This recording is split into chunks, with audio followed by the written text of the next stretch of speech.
Bonjour à tous, ici Mathieu d'AS3 Facile. Donc ces derniers jours vous avez été extrêmement nombreux à suivre les vidéos de formation AS3 Facile. Vous avez été également nombreux à télécharger les livrets PDF accompagnant ces vidéos. Donc les inscriptions à la formation AS3 Facile sont terminées. J'ai décidé de vous offrir cette petite vidéo qui s'intitule Les polices partagées en ActionScript 3. Donc dans cette vidéo, vous allez découvrir comment créer des SWF de polices partagées avec des logiciels gratuits. Donc FlashDevelop comme éditeur ActionScript, le SDK de Flex pour créer des SWF et SWF1000 pour créer les SWF de polices partagées. Donc qu'est-ce que j'appelle des polices partagées? Vous avez votre application Flash. Et je vous ai dit dans la vidéo numéro 2 d'externaliser au maximum vos ressources. Donc vous allez créer des SWF qui contiennent uniquement des polices de caractères. Ensuite votre application va se lancer sur votre site web et au besoin, en fonction des actions de l'internaute, vous allez télécharger ou non ces polices de caractères. Donc sous la vidéo, je vous invite à télécharger et installer FlashDevelop, le SDK de Flex et SWF1000. Il y a donc tous les liens sous cette vidéo. Donc une fois que vous avez téléchargé et installé SWF1000, nous allons l'utiliser pour créer donc notre SWF qui contient des polices de caractères. Donc il suffit de créer un fichier XML et ce fichier XML va contenir les nœuds qui vont permettre à SWF1000 de créer notre SWF, pardon. Donc vous avez le nœud Movie qui indique la largeur et la hauteur de notre SWF, réglé à 1 pixel avec le nombre d'images par seconde à 12, c'est pas très important. Ce qui est important, c'est le nœud Librairie avec le nœud Font. Donc ça contient l'id et le name, c'est le nom de la police de caractère, c'est le nom que vous allez utiliser dans votre code ActionScript 3 pour l'affecter à votre text field. Et import, c'est le lien vers le fichier TTF. Évidemment, auparavant, vous avez téléchargé donc les fichiers TTF de vos polices de caractères. Donc dans cet exemple, nous allons utiliser la police erasdemi.ttf ainsi que la police quid pro quo. Donc ici j'indique l'identifiant quid pro quo, le name identique et le lien vers mon fichier TTF. Donc il est possible dans un même SWF de mettre plusieurs polices de caractères. Ici j'en mets deux différentes, donc erasdemi et quid pro quo. Vous savez également que pour une police de caractère, il peut arriver qu'elle soit composée de plusieurs fichiers TTF. Donc un fichier TTF pour le style normal, un autre pour le style gras et un autre pour le style italique. C'est simple.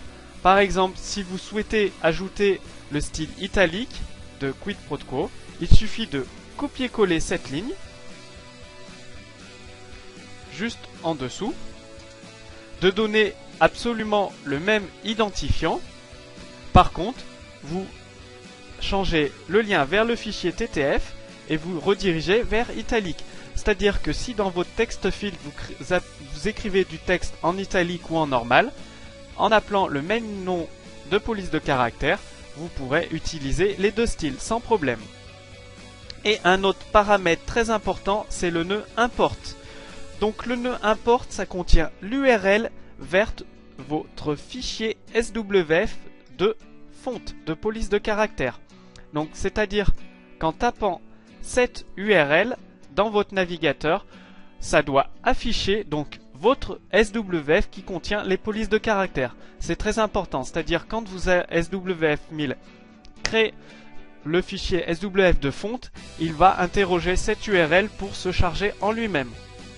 Donc je répète, le nœud font qui contient le lien vers votre fichier TTF et le nom de la police qui sera utilisée dans votre code ActionScript et le nœud import qui contient l'URL exacte vers le fichier contenant les polices de caractères. Donc après avoir renseigné votre fichier XML, il suffit, donc j'utilise un fichier .bat pour créer le SWF. Donc il suffit d'appeler swf1000.exe, de lui donner le paramètre simple, le lien vers le fichier XML, donc je l'ai appelé quidproquo.xml, et le nom du fichier SWF, donc le fichier font.swf. Une fois que ça c'est fait, vous cliquez 2 fois de suite sur le fichier .bat pour créer votre SWF.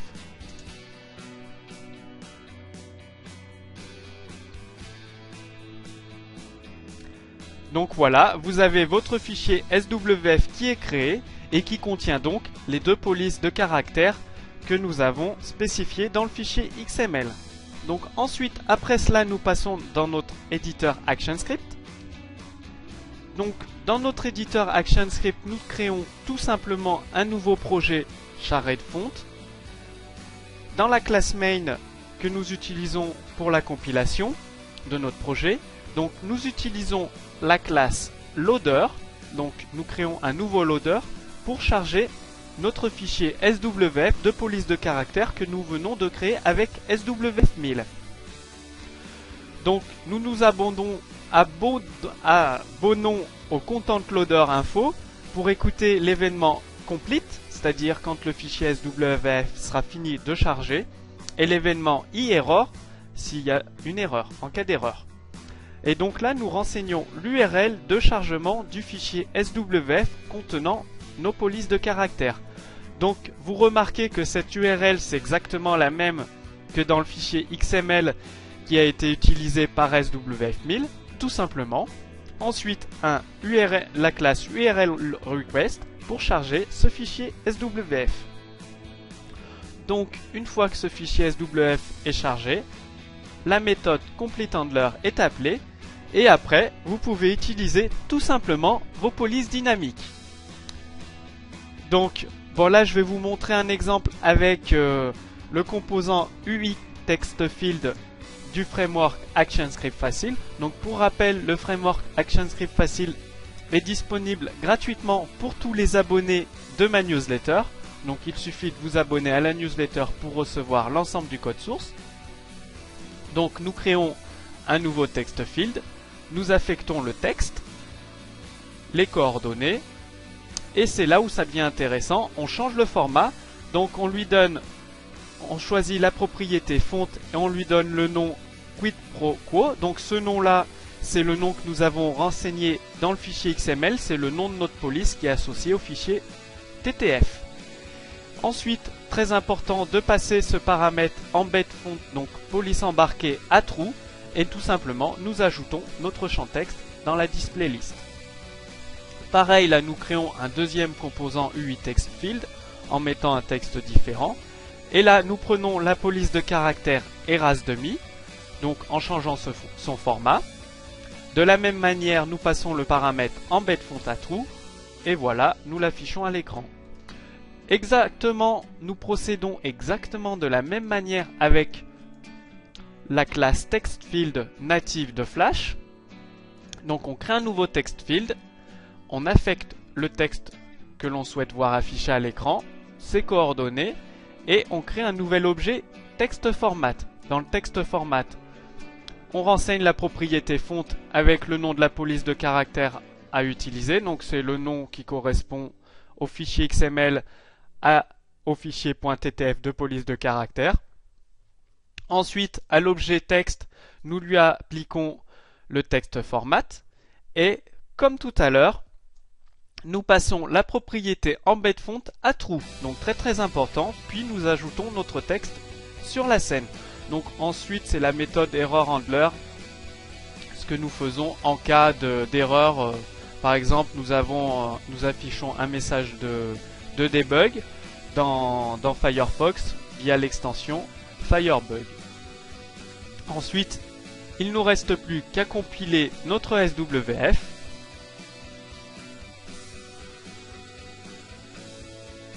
Donc notre SWF s'affiche à l'écran, il charge le fichier de SWF des polices de caractère et voilà tout simplement la police de caractère quidproquo, la police ERAS-demi chargée et affichée dans notre SWF principal. Je vais vous montrer la même chose en ligne. Donc après vous avez mis votre fichier de fonte.swf sur votre hébergement web à l'adresse que vous avez spécifiée dans le fichier XML pour SWF 1000 et également le fichier SWF, donc application.swf créé avec Flash Develop, vous l'avez mis en ligne. Et donc nous rechargeons notre page. Donc le Flash se charge. Ensuite il charge très rapidement, c'est instantané pratiquement, les polices de caractères et les affiche directement. Ce qui est très intéressant, ça vous permet d'externaliser vos données. Donc vous créez votre application. Ensuite, votre application est affichée par l'utilisateur sur votre site internet. Et en fonction de ces actions, vous chargez ou non le fichier contenant les polices de caractères. Et ça a également l'avantage que si votre internaute n'a pas les polices de caractères d'installer sur son PC, il pourra également quand même les voir affichés dans son navigateur. Donc, je vous remercie d'avoir suivi ce tutoriel avec attention.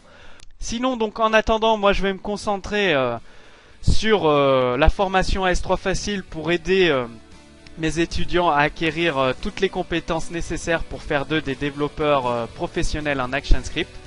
Et pour vous tous, en attendant, je vous invite à vous inscrire à la newsletter d'ActionScript Facile pour recevoir mes conseils gratuits et inédits sur la S3 et également à suivre les prochains tutoriels en vidéo que je publierai sur actionscript-facile.com. Vous trouverez sous la vidéo le code source de cet exemple de la vidéo, donc l'ensemble du code source avec SWF 1000, le fichier XML, les fichiers ActionScript et le SWF. Je vous dis à très bientôt sur ActionScript-Facile